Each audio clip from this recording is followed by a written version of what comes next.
तो welcome back guys और हम आ चुके हैं वापस यूनाइटेड वर्सेस बार्नली का प्रीव्यू करने के लिए। ये कैराबाओ कप का हमारा शायद से थर्ड राउंड है, पहला मैच हमारा और बार्नली के खिलाफ है। आई थिंक आपको बार्नली के बारे में जितना जानना है, मतलब आपको अगर जानना है कि हमको लगभग कितने गोल से जीतने हैं, तो आप ये समझ लीजिए कि हमारी प्री सीजन में हमारी अकेडमी अंडर 18 और अंडर 21 की टीम का जो कंबाइंड टीम था, मतलब जो हमारे टॉप टैलेंट्स थे अकेडमी के, उन्होंने प्री सीजन गेम में खेला था बांद्री के खिलाफ और उन्हें 3-0 हराया था।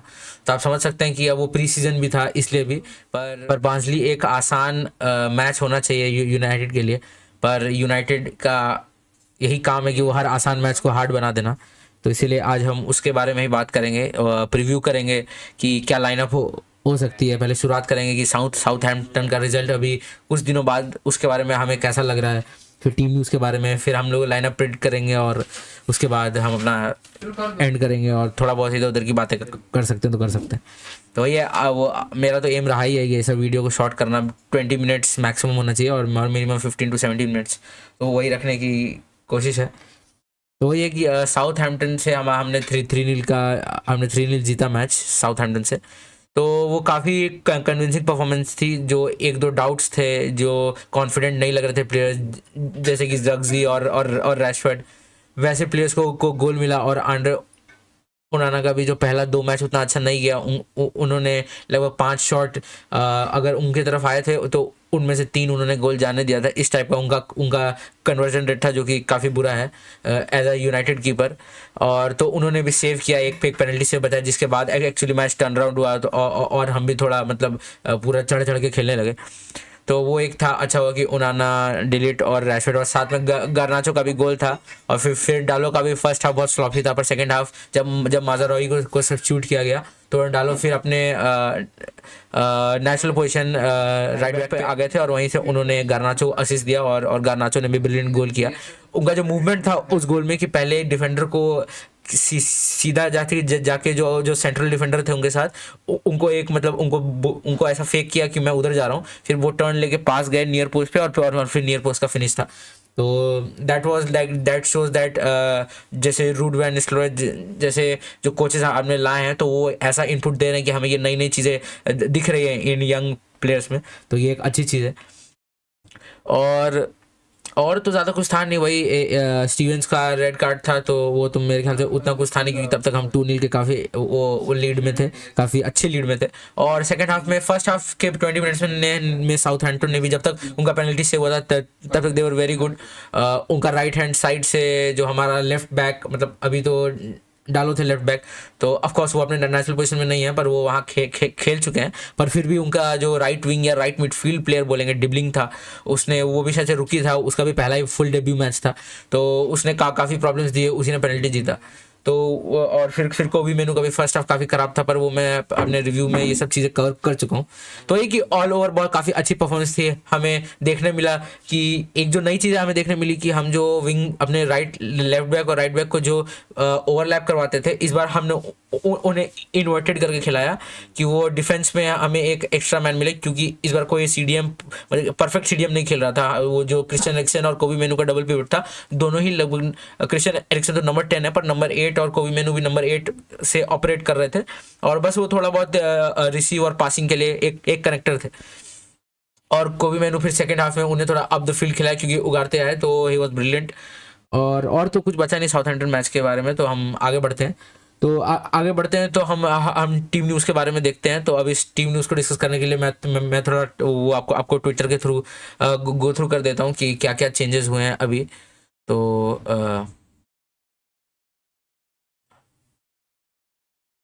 गाइस, लग्जी की परफॉर्मेंस भी काफ़ी अच्छी थी। आप देख सकते हैं कि टेना उनसे कितने खुश हैं।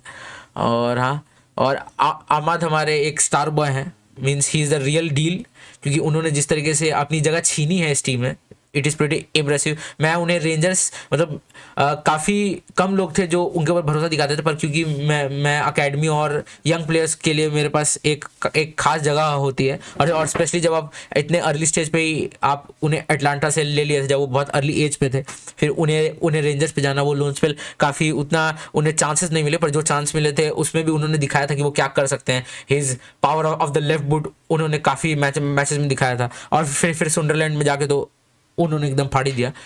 और फिर ये जो वही क्लिक्स के लिए मैसेज जो क्लिक्स के लिए जो ट्वीट्स आ रहे थे कि जो राबियो हैं वो यूनाइटेड से नेगोशिएट कर रहे हैं, फीस काफ़ी ज़्यादा फलाना ढिमकाना, मुझे पहले भी लगा था कि ऐसा कुछ नहीं होगा, और अभी भी ऐसा कुछ नहीं है। तो ये अब शायद से अब फाइनल हो गया कि वो मार्सेई ज्वाइन कर रहे हैं, और ये अब सब लोग ही अपना दे रहे हैं कि क्या प्लेइंग 11 हो सकता है। तो बेंदीर, एवंस, मैगवायर, डालो, आमास, कैसेमीरो, उगारते, एरिक्सन, एंटनी, गार्नाचो, जग्जी। तो हम भी अपना बताएंगे, हम अभी लास्ट पार्ट में डिस्कस करेंगे कि क्या टीम डायनामिक्स हो सकता है, क्या हम अकेडमी प्रॉस्पेक्ट्स को देख सकते हैं, क्योंकि अकेडमी के साथ प्री सीजन में काफ़ी अच्छा परफॉर्म किया था, तो वो सब हम बात करेंगे। पूरी तो अकेडमी नहीं होगी, पर कुछ प्लेयर्स हमें देखने को मिल सकते हैं, जैसे हैरी अमासिया और मैथ्यूस डिलीट और आमद दियालो हमारा Premier League team of the week में है। ये हु स्कोर्ड के मतलब के Premier League team of the week में है। और हाँ, अभी एक ब्रेकिंग न्यूज़ है कि मतलब जो आमाद दियालो से हम अभी क्योंकि उनका कॉन्ट्रैक्ट नेक्स्ट समर ही एक्सपायर हो रहा है, तो हम उनसे नेगोशिएट कर रहे हैं न्यू डील। अगर नहीं हो पाता है जनवरी तक, तो एक एक्सटेंशन है, वो एक्सटेंशन हम ट्रिगर करेंगे, ताकि उनके एजेंट्स बाकी क्लब के साथ प्री कॉन्ट्रैक्ट डिस्कस ना कर सके। तो ये वही है, सैमुअल लक्थर्स्ट और फिर फैब्रिजियो रोमानो और फिर और भी बहुत सारे लोगों ने ये रिपोर्ट किया है। और उसके बाद आज जो प्रेस कॉन्फ्रेंस थी उसमें वही बताया टेन हाग ने कि जो मैथ्यूस डिलीट, हैरी मैगवायर और नजर मजरूई का जो इंजरी लग रहा था, वो अभी कोई ऐसा सीरियस नहीं, वो तीनों ही इन्वॉल्व रहेंगे। और ये तीनों का इन्वॉल्वमेंट बताता है कि अकेडमी प्लेयर्स काफ़ी कम ही रहेंगे, मतलब कि वो तो हमारे बेंच पे तो हमेशा 1986 से ही एक अकेडमी के लिए जगह रही थी, और अभी भी बहुत सारे हैं, पर मेरे ख्याल से ज़्यादा हमें नहीं देखने को मिलेंगे। जो हमें लग रहा था कि जो जिनका अभी तक डेब्यू नहीं हुआ है वो भी हमें बेंच पे देख सकते हैं, पर ऐसा नहीं होगा। आई थिंक आमास मैक्सिमम हो सकते हैं, और कॉलियर का तो डेब्यू हो ही चुका है, उनके अलावा मुझे नहीं लगता कोई और होगा। और ये एक स्टैंडर्ड स्पोर्ट्स ने एक ये लाइनअप प्रेडिक्ट किया। अब ये लीग लाइनअप है कि क्या है, क्योंकि अगर कोई ऐसा न्यूज़पेपर प्रेडिक्टेड लाइनअप है तो वो ज़्यादातर लीक ही होता है। तो अल्ताई बेंदिर, आई थिंक मैं अग्री करता हूँ कि उन्हें स्टार्ट देना चाहिए, क्योंकि उगारते का भी सॉरी उनाना का भी अच्छा मैच गया था पिछले वाला, और मेरे ख्याल से उन्हें ये सब मैचेस रेस्ट देने पड़ते हैं, माना कि वो एफकॉन में वो जाते हैं बाहर, या जो भी अफ्रीकन टूर्नामेंट्स होते हैं उसमें जाते हैं बाहर। पर इसका मतलब ये नहीं कि आपने एक लाया है, उसके लिए साथ में टॉम हिटन भी एक कीपर है, और आप और अल्ताई बेंदिर भी आपके पास, तो आपको इन दोनों में से मौका देना चाहिए, क्योंकि मतलब वो काफ़ी मतलब कि मौका है, आप दे दो, क्योंकि वैसी भी टीम नहीं है बांसली की आपको बहुत परेशान करे। पर अब यूनाइटेड का भरोसा नहीं, अब मैंने बोल दिया, अब मैं क्या बोलूँ, लगता है जिंक्स हो गया, पर तब भी let's keep confidence in our team. और वही है, और फिर सेंटर बैक पे मैगवायर, एवेंस, और लेफ्ट बैक पे हैरी अमास। हाँ, ये हो सकता है, पर मुझे लगता नहीं कि उन्हें स्टार्ट देंगे। मेरे ख्याल से हैरी अमास को सेकंड हाफ में या कुछ मिनट्स के लिए अगर 30 मिनट्स खिलाना हो तो शायद से कर सकते हैं।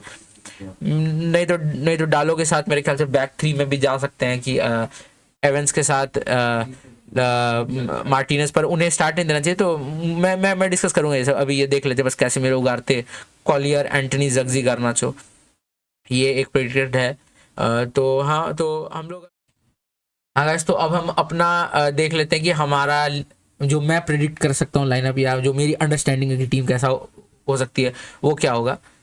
तो हाँ गाइस, तो अभी हम यहाँ चले जाते हैं, 1 मिनट, यस, और इधर से कर लेते हैं, और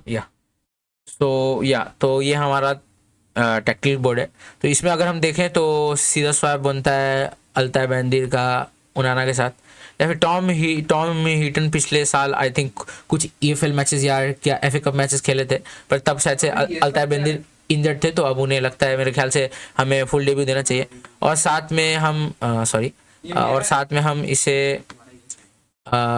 सॉरी इसे बोल रहा हूँ, मार्टिनेस को रेस्ट दे के हम उन्हें खिला सकते हैं। हाँ गाइस, तो मार्टिनेस को रेस्ट दे देते हैं, और मतलब अभी तो कुछ दिख नहीं रहा है, लिंडलॉफ है, तो इन्हें हम अभी, और अभी के लिए इनका जो नेम है, नंबर है, वो हम कर देते हैं एवेंस का। हाँ, तो एवेंस और मैगवायर का रहेगा सेंटर बैक पेयरिंग हमारा, और डियोगो डालो ही आई थिंक राइट बैक करेंगे, क्योंकि माजरावी को एक एक इंजरी स्केयर था, तो वो मेरे ख्याल से ये मैच रेस्ट करेंगे।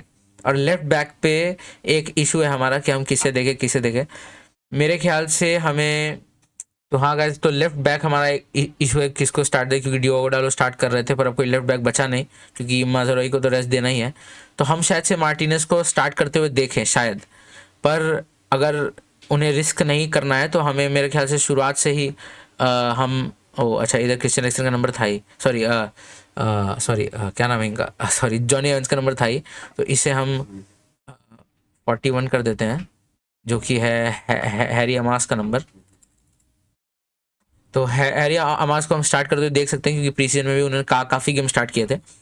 तो और पर वो बेंच पे नहीं दिखे थे, या आई थिंक थे बेंच पे, वो अभी याद नहीं है, पर हाँ। और मेरे ख्याल से ये परफेक्ट गेम है कैसेमीरो को एक मैच स्टार्ट करने का, और साथ ही में कोबी मेनू को रेस्ट देने का, और उसके साथ हम उगारते को भी देख सकते हैं इस गेम में। पर आई थिंक उगारते और ब्रूनो को भी हमें रेस्ट दे देना चाहिए, और हमारे क्रिश्चियन एरिक्सन भाई साहब 14 हमारे आ गए। तो डबल पिवट उगारते और कैसेमीरो का रहेगा, क्योंकि और इससे हमें क्या पता एक नया डायनामिक देखने को मिले, जो कैसेमीरो जो आगे जाना काफ़ी पसंद करते हैं, जो उन्होंने 3rd गोल साउथहैम्पटन के खिलाफ उसमें भी काफ़ी मदद की थी, तो उसमें जो कैसेमीरो दिखा था, हमें क्या पता वो थोड़ा नंबर 8 में देखने को मिले वैसी पासिंग। और मेरे ख्याल से स्टार्टिंग मेरे ख्याल से रासमस हॉयलैंड तो इंजर्ड है, वो अभी टीम न्यूज़ में आया कि वो नहीं आएंगे, और मेरे ख्याल से जग्जी को भी रेस्ट देके हमें उन्हें स्टार्ट देना चाहिए, जो हैं हाँ, जो हमारे वो हैं वीटली, ईथन लिख देता हूँ, छोटा रहेगा, हाँ। तो जो ईथन वीटली को हम स्टार्ट दे सकते हैं, फिर सेकेंड हाफ में ला सकते हैं जग्जी को। तो और राइट विंग पे मेरे ख्याल से एंटनी आएंगे, तो आमद को थोड़ा रेस्ट देके और एंटनी को खिला देते हैं, और मेरे ख्याल से राशफोर्ड ही स्टार्ट करेंगे, क्योंकि उनके कॉन्फिडेंस के लिए ये ज़रूरी है कि वो ये गेम शुरू करें। तो ये मेरी प्रेडिक्टेड लाइनअप है। अब इसमें एक दो चेंजेस जो हो सकते हैं, वो ये है कि उगारते ना स्टार्ट करके हम एरिक्सन और कैसेमीरो का पिवट खिलाएं, और ब्रूनो ही नंबर 10 रहे। इससे क्या होगा कि हम फिर सेकेंड हाफ में कुछ चेंजेस करके ब्रूनो को रेस्ट और एरिक्सन को फिर आगे डाल के, या एरिक्सन को रेस्ट देके हम और भी इसमें चेंजेस कर सकते हैं। पर जो है कि उगारते, कैसेमीरो और इन चारों में ही रहेगा मेरे ख्याल से। को भी मेनू को लास्ट में 5-10 मिनट देना होगा तो देंगे, और पर मुझे नहीं लगता कि इस चीज़ के लिए ज़्यादा कुछ करना चाहिए। मिडफील्ड मेरे ख्याल से यही रहेगी, बस उगारते और ब्रूनो फर्नांडिस का है कि अगर ब्रूनो फर्नांडिस नहीं खेलते हैं तो क्रिश्चियन एरिक्सन 10 पे खेलेंगे, और Ugarte as a double pivot with Casemiro, और नंबर 9 पे ईथन वीटली मेरे ख्याल से खेलेंगे, या रासमस हॉयलैंड स्टार्ट कर सकते हैं, और फिर ईथन वीटली, मतलब कि वही है कि इन दोनों में से कोई भी स्टार्ट करेगा, पर मेजॉरिटी पूरा गेम कोई नहीं खेलेगा मेरे ख्याल से। हमें सब्स्टिट्यूशन देखने मिलेंगे, और उम्मीद है कि यूनाइटेड ऐसा ना हगे कि हमें देखना पड़े कि कोई भी प्लेयर पूरे 90 मिनट्स खेलेगा। मेरे ख्याल से गोलकीपर इन 90 मिनट्स खेलेगा, और ये सेंटर जो सेंटर बैक पेयरिंग है वो पूरा गेम खेलेगी। मेरे ख्याल से डियोगो डालो भी सब्स्टिट्यूट हो जाएंगे, और हमें कोई और प्लेयर देखने मिले तो वही। और अब तो अब उगारते का नंबर हो चुका है कंफर्म, तो हम 25 कर देते हैं। जो हमारा मनहूस नंबर था जेडन सांचो के पास, वो उगारते के पास है, but I think he will be a hit, because sporting का कोई भी प्लेयर हमारे टीम में आज तक अभी फ्लॉप नहीं हुआ। सो यार यही है मेरी प्रेडिक्टेड लाइनअप, और हम बस हम अब इतना ही बात करते हैं, और हम ट्विटर के थ्रू भी गो थ्रू कर ही चुके हैं। तो हाँ गाइज, यही थी प्रेडिक्टेड लाइनअप और हमारा प्रीव्यू, और ये काफ़ी मतलब ज़्यादा लंबा मैंने नहीं खींचा, मुझे लगा कि काफ़ी लंबा हो गया, पर ऐसा ज़्यादा लंबा नहीं हुआ। तो वही है कि गाइज अब जो प्रीव्यू है वो यहीं पे हम एंड करते हैं, और थोड़ी सी बात कर लेते हैं नॉर्थ लंदन डर्बी की भी, जिसमें आर्सेनल जीती। मतलब एकदम टॉटनम के पास बहुत अच्छा चांस था कि वो आर्सेनल को जो पिछले 3 साल से अपने होम पे नहीं हरा पा रहे हैं वो हरा दें, पर टॉटनम और उन्होंने साबित कर दिया कि सिर्फ सिर्फ पोजीशन रख के, और मतलब मतलब वो है ही नहीं कि आप बाहर से शूट करो। मेरे ख्याल से पता नहीं प्लेयर की इशू है कि मैनेजर का इंस्ट्रक्शन था कि आप रिसाइकल करो, क्योंकि मैं पूरा मैच देखा और मुझे स्पर्स से एक ही चीज़ लगी कि वो काफ़ी काफ़ी ब्यूटीफुल गोल स्कोर करने के पीछे थे, कि पास करके एक डेलिकेट पास, एक थ्रू बॉल, एक ये एक वो, एक one on one with the keeper, और वैसा भाई उनका चांसेस बना भी। पर आप एक ऐसा इंपॉर्टेंट मैच जहां आपको पता है कि उनका मिडफील्ड काफ़ी वीक है, तो आपको मिडफील्ड ओवररन करना है, पर तब भी मैं देख रहा था कि आप उनके डिफेंस को ओवररन करने के पीछे पता नहीं क्यों था। आपको लॉन्ग डिस्टेंस शॉट्स लेने ही थे। माना कि राया is a keeper, is a good keeper, is a brilliant keeper, पर अगर आप 10 शॉट भी बाहर से लेते हैं 90 मिनट में, 10 shot is not very like very much. तो अगर आप 8 से 10 शॉट भी लेते तभी उसमें से एक दो तो चांस है कि कम से कम थोड़ा राया को एक डाउट तो होता माइंड में कि ये लोग कहीं से भी शूट कर रहे हैं, क्योंकि मिडफील्ड में जब आर्सेनल के पास उतने प्लेयर्स नहीं है, तो आप चाहते हो कि वहां पे कोई आपको कवर नहीं दे रहा है, क्योंकि आप अगर डेलिकेट पास करके बॉक्स में आओगे तो उनका बैकलाइन काफी मतलब काफी मंझा हुआ बैकलाइन और फ्रंट लाइन है आर्सेनल का, कोई इंजरी भी नहीं हुई थी उन्हें। तो इतने मंझे हुए फ्रंट लाइन और बैक लाइन के साथ आप वो डेलिकेट पास निकालना काफी मुश्किल है। और मॉन्स्टर्स परफॉर्मेंस फ्रॉम सलीबा और गैब्रियल, मैं उन दोनों को रेट नहीं करता हूँ, मतलब सलीबा को फिर भी रेट करता हूँ, पर जितना लोग ओवर हाइप करते हैं उतना नहीं करता हूँ। पर जहाँ पे क्रेडिट है, where it's we have to give credit where it's due, तो काफ़ी मॉन्स्टर्स परफॉर्मेंस थी। और मैं एक स्टैट पढ़ा था कि 2020 से किसी भी डिफेंडर ने गैब्रियल मखैलेस से ज़्यादा गोल स्कोर नहीं किया, और वह 15 गोल। वो अलग बात है कि हमारे कैप्टन स्टीव ब्रूस ने एक सीजन में ही 15 गोल किए थे, 19 गोल किए थे, और वो हमारे टीम के टॉप स्कोरर थे। तो मैं कुछ ब्रैग नहीं करना चाहता हूँ, पर या मतलब we are always up and above. तो गाइज यही था हमारा प्रीव्यू, और मेरे दिमाग में एक आइडिया है कि मैं शायद से नेक्स्ट मैच लाइव स्ट्रीम कर सकूं, पर क्योंकि नेक्स्ट मैच रात के 12:30 बजे है तो इसलिए चांसेस कम लग रहे हैं, बट लेट्स सी क्या होता है। और हाँ गैस, तो वही है कि लाइव स्ट्रीम आप देखिएगा, हो सकता है कि नहीं हो सकता, क्योंकि हॉस्टल में 12:30 के बाद लाइव स्ट्रीम करना थोड़ा मुश्किल है, but I will try my best. और मैच का प्रीव्यू आ गया है और रिव्यू भी आएगा। सो या गाइस, थैंक यू, शानदार, ज़बरदस्त, जिंदाबाद, good day, good night, subscribe करो भाई, बाय बाय। यस, सब्सक्राइब करो भाई को, लाइक शेयर, और अपने ओपिनियंस का आप कमेंट सेक्शन में दे ही दें। कृपया गाली ना दें और कुछ बुरा मत बोलें, क्योंकि मेरे कुछ हैं हेटर्स इस कमरे में जिन्होंने कमेंट किया था, तो मैंने भी उन्हें वैसा ही रिप्लाई किया जैसा वो डिजर्व करते थे। तो मैं आपको बाय बाय कहना चाहूँगा, bye bye and peace out.